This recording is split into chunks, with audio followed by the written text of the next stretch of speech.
বিষ্ণু ইসলাম আব্দুল্লাহ ইবনে ওমর রাদিয়াল্লাহু তাআলা পিঠের মধ্যে একবার চাপড় দিয়ে একবার বললেন, আব্দুল্লাহ, দুনিয়াতে এমন ভাবে জীবনযাপন করো মনে হয় যেন তুমি গরিব, মানে স্ট্রেঞ্জার, এলাকায় নতুন আসছো, কেউ তোমার চেনে না, তুমিও কাউরে চেনো না। অথবা আবিরু সাবিল, মানে traveller, you are a traveller, পথিক, এইভাবে থাকে।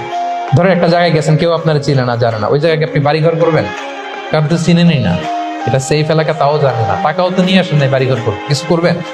যেই কাজের জন্য গেছেন কোন রকম কাজ সেরে চলে যাবে এখান থেকে, যেহেতু আমি অপরাধী। অথবা ট্রাভেল করতেছেন, এখান থেকে মক্কা যাবেন, ধরেন যে দুবাইতে ট্রানজিট 4 ঘন্টা, কয় ঘন্টা ট্রানজিট, যেহেতু 4 ঘন্টা পাইছি, এবার একটা সোফা কিনি, একটা টেবিল কিনি, একটা এই কিনি সেই কিনি এয়ারপোর্টের ভিতরে, এরকম কোনো পাগল করে?